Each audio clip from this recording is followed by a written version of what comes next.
Hello amazing viewer, delighted to have you once more at Comfort for Life.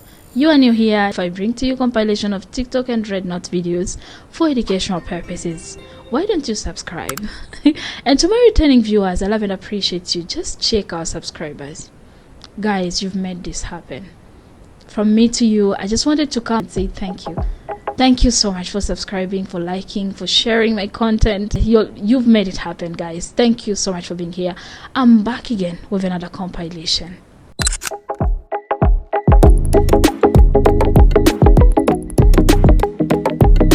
You're not moving to China.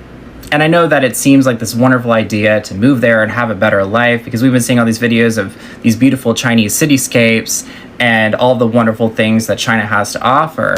Before we go further into this compilation, allow me to give you this quick disclaimer. My purpose for sharing this compilation isn't to convince you to move to China. I've seen that, These are people who have traveled to China from different corners of the world, and they're coming to share with us what real China is like. And let me give you a quick overview. First, we had the first exodus. Let me call it the first exodus of Americans moving to Red Note because TikTok was banned in their country. And their purpose was to rebel against their government because they wanted to have the freedom. Yeah, they are free. It's a free country.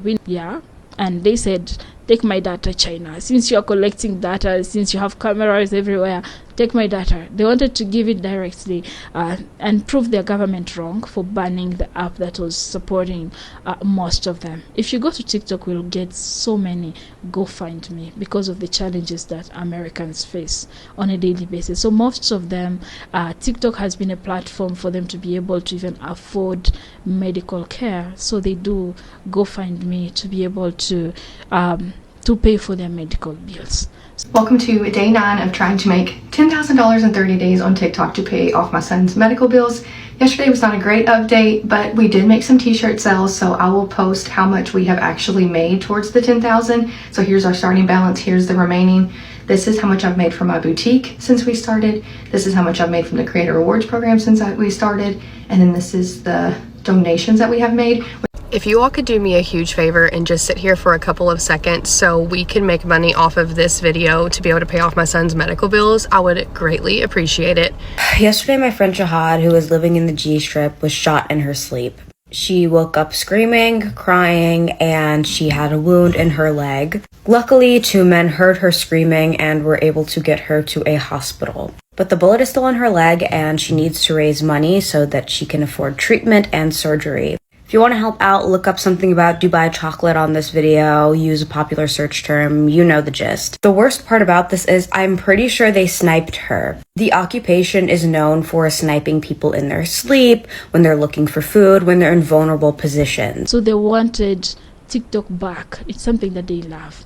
So as they were going to Red Note, they realized that, okay, so these people who are, let me say, peasants, as they are, as you know, J.D. Vance said, they're living better. They're having it better. They can afford healthcare. They can afford so many things. And food is not a problem for them. Has any other American on Red Note noticed that our food is trash compared to China? I mean, it's so bad. I knew it was bad, but now that I'm seeing all this, I'm like, wow, do they eat like this every day? It took us how many years to ban Red 40 that's known, it's linked to cancer, and we just have it down the children's cereal aisle. No big deal. They don't have to feed themselves on paycheck. They don't have credit scores. They started realizing that China had it better than they thought. So after that, we also had tariffs that's broken with Trump's tariff, and Americans were no longer able to access products from China. And what did Chinese do? That's one. I will call it the second exodus of now Chinese moving to TikTok. We know that Chinese have their own version of TikTok that they call Douyin, but now they had to go and find a way to sell their products. So their objective was to sell their products, but what they found out was that there was also propaganda against their products. So people believe that Chinese products were never good. So They also find themselves dismantling propaganda while their objective was just to sell their products. I've getting a lot of hate comment, and TikTok recommend is anti-bullying feature to me. But the fun thing is, all I posting about is my own life. The life I having in China. I have never judged other country. In fact, I don't even mention a word of another countries. Yes, somehow Chinese people having a good life seems to trigger a lot of people. However, I won't delete any hate comment, and I won't turn on the anti-bullying feature. Instead, I want to share a saying with those people. Slander itself is just another form of immersion. So, thank you for that. People have been asking me how I came to China and my journey here. So I've lived in America my whole life, and I've been a teacher my whole life, and the last few years have been a struggle. I raised 2 kids on my own. Like I said, I taught, but I always had to have more than one job, and I was just like on the struggle bus. And I got this opportunity to teach in China, and to be honest, I was very scared of China. I thought it was going to be like polluted and very busy, and you know, cameras looking and watching at everything I do. So I was very hesitant. So I just listened to my heart, my gut, and because this job like really landed on my lap, I felt like this is where I was being guided to. And I took a freaking huge leap of faith, and I gave up everything. I left my kids. I mean, they're adults, so they're fine. I left my home. I left my cats. I left my family. And I was like, you know what? I'm going to go try this out. And I can't even tell you what an amazing experience this has all been. Like, China is safe and peaceful, and everyone's friendly, and yeah, I don't quite understand what everyone's saying to me, but I'm figuring it out. I just didn't want to be on the struggle bus anymore, and here I am making good money. I get to travel. I'm meeting people from all over the world. I'm teaching in an environment where kids and parents and everyone respects me, and I'm able to be creative in my teaching. I can teach kind of what I want to teach. And yeah, so I would just say follow your heart, follow your guides, follow your intuition, and don't be afraid to take a risk, because there are greater horizons out there for you. This might be a little controversial, but one thing I like about living here is that I'm not treated like a Black woman. I'm treated like a foreigner. So I'm lumped into the category of people from somewhere else versus like you're a Black woman and you're supposed to act like this and you're supposed to match this stereotype. And it's never been a negative experience. I've never been treated in like a negative way. Maybe someone gets a little bit annoyed with me for not knowing the language as well, or they get frustrated because like, I don't know, there are certain like stereotypes about foreigners or whatever. But besides that, like, it's really not such a big deal that I'm a Black woman here as it would be in other countries maybe. And yeah, that might sound weird, but like, that's really, I don't know, that's my reality. Hey, I keep telling you guys, man, China is way better than United States. Way better, way cleaner. If you're in the United States, you better think about moving to China right now, because like I said, the East is rising and the West is falling. Check this out. Come on, let me show you. Let me show you how the East is rising.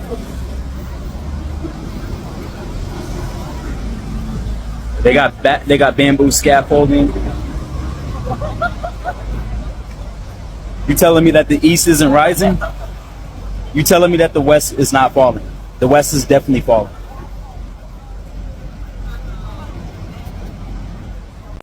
Wow, so many people are asking, what the hell, man? Why'd you go to Inner Mongolia for 12 years from Australia? Why would you go there? Well, let me explain. So before I went to China, I was a bum. I'm kind of still a bum, but not the same.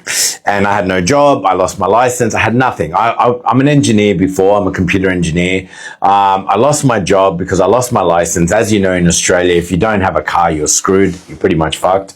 And I was looking for something to do for like a year. And my mate, Chris, who's got, you know, I don't want to say what he's got, but he let's just say he likes women from that part of the world, like a lot, like unhealthily a lot.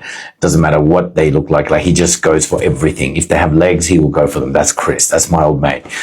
If you're here, hey mate, I miss you. Recommended me. He said, hey bro, go to China. And I was like, no, look, man, I'm not one of those guys going to China. He goes, no, go to China for work. It's like, you'll be all right. You go to China, you do well.